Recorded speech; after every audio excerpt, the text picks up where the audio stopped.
तो हमारे पास इस क्वेश्चन के अनुसार एक मोटर बोट है जिसका मास है m और ये v0 के वेलोसिटी से किसी लेक पे चला जा रहा था। At the moment t equals to 0 the engine of the boat is shut down. Time t equals to 0 पे क्या हो रहा है? इंजन शट डाउन हो जा रहा है ना, इंजन शट डाउन। ठीक है। Assuming the resistance of water to be proportional to the velocity of the boat f equals to minus rv, find how long the boat moved with the shutdown engine। मतलब ये हो गया कि जब हम यहाँ पे इंजन को शट डाउन कर रहे हैं तो ऑब्वियसली इसका अब स्पीड धीरे धीरे कम होना स्टार्ट हो जाएगा, क्योंकि लेक का जो वाटर है इसको पीछे की तरफ एक रेसिस्टिव फोर्स लगाएगा जिसका ये लॉ दिया हुआ है हमको। तो फाइनली क्या हो जाएगा? फाइनली हमारा बोट रुक जाएगा, मतलब वेलोसिटी इसकी 0 हो जाएगी। तो ये किस मोमेंट पे होगा यही आपको टाइम निकालना है। पहला पार्ट, सबसे पहले हम लोग इस पार्ट को सॉल्व करेंगे, उसके बाद दूसरे और तीसरे पे जाएंगे। देखो कितना आसान है। अभी अभी कहा गया है कि जब इंजन शट डाउन हो जाएगा तो केवल और केवल रेसिस्टिव फोर्स है ना अपने बोट पर बैकवर्ड डायरेक्शन में लगेगा। अच्छा, वर्टिकल डायरेक्शन में जितने भी फोर्सेस लग रहे हैं वो एक दूसरे को बैलेंस कर देंगे, एक तो नॉर्मल और दूसरा इसका वेट, इसका कोई लेना देना यहाँ पे नहीं है। तो हम केवल और केवल हॉरिजॉन्टल डायरेक्शन के मोशन को ही कंसिडर करें। ठीक, देखो जरा, मान लो कि किसी पर्टिकुलर मोमेंट पर जब इसकी वेलोसिटी इधर v है तो इसको अपोज करने के लिए एक रेसिस्टिव फोर्स लग रहा है माइनस आर वी के बराबर। तब क्या लिखेंगे आप लिखेंगे equation of motion F equals to minus R V और इसको लिखोगे मास इनटू एक्सेलरेशन, है ना, माइनस आर वी। अब आपको इसको इंटीग्रेट करना है तो हम लोग चलते हैं दूसरे पेज पर। हमारा बेटा आएगा यहाँ से dv by D T equals to minus R by M, है ना, इंटू वी। नोट करो v यहाँ पर स्पीड है। अच्छा, अब जब हम लोग dt को इधर कर दें और v को इधर कर दें तो कितना आसान देखिए हो जाएगा आपका। ये बेसिकली है ना वेरिएबल सेपरेबल का केस हो गया है। तो अब हम इसको इंटीग्रेट कर सकते हैं। इंटीग्रेट करने के लिए हमने यहाँ पर लिमिट लगाया। सोचो जरा, टाइम t इक्वल्स टू 0 पर क्या वेलोसिटी था? वो तो आपने देखा है v0 था ना, दिया हुआ है v0 था यहाँ पे। मान लो कि टाइम t पर वेलोसिटी हो जाता है v, तो वेलोसिटी v हो गया और ये टाइम जो है t हो गया। इसको जब इंटीग्रेट करोगे तो तुम्हारा इधर आएगा ln mod v, lower limit हो गया v0, अपर लिमिट हो गया v, और यहाँ बेटा हो गया तुम्हारा minus R by M t, lower limit 0, upper limit t। तो यहाँ से अपने पास आया ln v upon v0 equals to minus R by M into T. यहाँ से जब आप इसको थोड़ा सिंप्लीफाई करोगे तो यहाँ देखो जरा, ये ln जो फंक्शन होता है वो एक्सपोनेंट फंक्शन का इन्वर्स होता है। तो जब हम ln को उधर ले जाएंगे तो ये हो जाएगा हमारा e to the power minus R by M into T. जिसको ये बात नहीं समझ में आ रही है, जो 11th स्टैंडर्ड में अभी भी है, तो वो थोड़ा सा 12th स्टैंडर्ड का जो NCERT है उसमें एक्सपोनेंशियल फंक्शन, लॉगरिथमिक फंक्शन पर कुछ कॉन्सेप्ट दिए हुए हैं, वो पढ़ लेगा तो ये बात उसको क्लियर हो जाएगी। तो यहाँ से देखो बेटा मेरा आया v equals to v0 e to the power minus R by M into T. अब क्या कहता है? कहता ये है कि किस मोमेंट पर वेलोसिटी 0 हो जाएगा। ठीक है, वेलोसिटी 0 होना है, बहुत देखिए आसान हो गया। अब इसको 0 होना है, भाई ये 0 हो नहीं सकता, इसका मतलब कि ये पूरा का पूरा इनफाइनाइट होना चाहिए, या दूसरे लैंग्वेज में कहिए t शुड बी इनफाइनाइट। तो पहला आंसर तो मेरे पास बड़ा आसानी से निकल गया। दूसरा मैं देखता हूँ, दूसरा है the velocity of motor boat as a function of distance covered with the shut down engine। मतलब क्या हो गया कि हमने जब इंजन को शट डाउन किया था, देखिए है ना, टाइम t इक्वल टू 0 पर इंजन शट डाउन हुआ था। तो यहाँ से चलते चलते मान लो किसी पर्टिकुलर मोमेंट पर ये डिस्टेंस s मूव कर चुका है, यहाँ पर वेलोसिटी v है, तो v as a function of s आपको निकालना है। पहला आसान है, देखिए कैसे। अब अभी हमने f equals to minus R V, है ना, ये लिखा था, ये दिया हुआ था, तो मैं इसको लिखूँ mass into acceleration that must be equal to minus R V, और डी वी को मैं डी एस और डी एस ए ऐसे कर दूँ, ये ऐसे equals to minus R V, M को मैं इधर कर देता हूँ। अच्छा नोट करो, ये क्या हो जाएगा, ये हो जाएगा यहाँ पर स्पीड, है ना, थोड़ा लिमिट का फंडा तुम लोग जानते होगे, तो उससे ये निकल गया, ये स्पीड हो गया। यहाँ आया देखो M V D V upon D S equals to minus R V से कैंसिल हो गया, डी वी इक्वल्स टू हो गया हमारा माइनस हो गया कितना, R by M D S.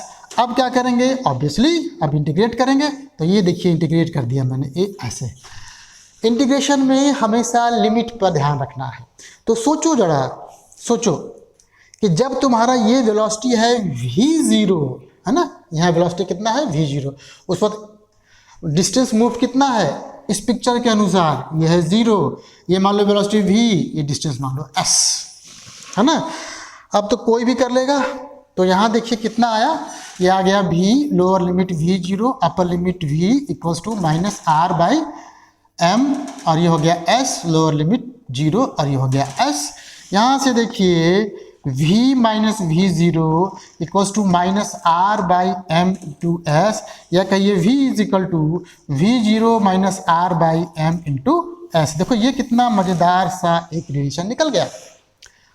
इसी पार्ट का अगला काम हमको क्या करना है, total distance covered till the complete stop, complete stop पे टोटल डिस्टेंस कवर्ड। अच्छा यहाँ पे एक सोचने वाली बात है, सोचने वाली बात ये है कि जो मेरा बोट जब हमने इंजन बंद कर दिया था, तो धीरे धीरे उसका स्पीड घटते घटते एक बार 0 हो जाएगा, यहाँ तक सही है, 0 हो जाएगा, तो अपने इस रूल के अनुसार उस पर लगने वाला फोर्स भी 0 हो जाएगा। मतलब अब ना अपने क्वेश्चन के अनुसार अपना जो क्या बोलते हैं बोट है वो रुक जाएगा। और वैसे भी हमने आपको पहले कहा है कि किसी भी तरह का फ्रिक्शनल फोर्स, किसी भी तरह का फ्रिक्शनल फोर्स किसी बॉडी के मोशन को चेंज, मोशन के डायरेक्शन को चेंज नहीं कर सकता, या मोशन स्टार्ट नहीं कर सकता, ठीक है। तो दोनों ही केस में अगर हमको टोटल डिस्टेंस निकालना है, तो सिंपली हम इसको क्या करेंगे, 0 रख देंगे। तो ये हो गया टोटल डिस्टेंस के लिए, टोटल डिस्टेंस के लिए v मेरा 0 हो गया, तो यहाँ से निकल गया s equals to M V 0 upon R. देखिए कितना मज़ेदार है ये, है ना। दूसरा पार्ट भी देखो हो गया। तीसरा पार्ट देखो, तीसरे पार्ट में बस तुमको हल्का सा एवरेज या मीन किसी भी फंक्शन का निकालते हैं, है ना, उसके लिए जो फार्मूला है वो रिकॉल करना है। Mean velocity of motor boat over the time interval, है ना, बिगिनिंग विथ मोमेंट कितना t equal to 0, during which the velocity decreases eta times. Very good, very good. तो चलिए वेलोसिटी के लिए मेरे पास एक फार्मूला आया था, अभी निकाला था हमने, v0 e to the power minus R M tau, है ना। तो कब हमारा वेलोसिटी, इनिशियल वेलोसिटी का ईटा टाइम्स डिक्रीज हो जाएगा, ये देखने के लिए मैंने क्या किया, यहाँ पे लिख दिया v0 बाई ईटा, ये v0 ही है, e to the power minus R by M into T, ये v0 ये v0 कैंसिल हो गया। आप लॉग ले लो दोनों तरफ से, लॉग लोगे तो इधर होगा लॉग 1 माइनस लॉग ईटा, और इधर बेटा हो जाएगा minus R by M T. हमने जो लॉग लिया है वो नेचुरल बेस ई पर लिया है, ताकि ये सीधा सीधा मेरे पास आ गया। अच्छा, इसका तो वैल्यू हमेशा 0 होता है, फिर ये माइनस माइनस कट जाएगा, तो तुम्हारा जो टाइम आएगा टाइम आएगा वो आ जाएगा m log eta upon r। ये टाइम देखो आ गया। अब क्या निकालना है? अब निकालना है एवरेज वेलोसिटी, मीन वेलोसिटी। उसके लिए क्या पढ़े थे आप? उसके लिए आप पढ़े थे मीन वेलोसिटी, ऐसे लिख दीजिए, mean velocity equals to sum, total sum. तो सम है कहाँ से कहाँ तक वेलोसिटी का, 0 से लेकर के ये जो टाइम था, टाइम कितना निकाला था हमने, एक बार चेक कर लूँ। टाइम निकाला था हमने m log eta by R, m log eta by R, और v का वैल्यू था v0 minus r by m, है ना, r by m, r by m, नहीं t के टर्म्स में था ना, तो ये गड़बड़ कर दिया हमने। कहाँ था भाई? हाँ, v इक्वल्स टू, ये गड़बड़ है।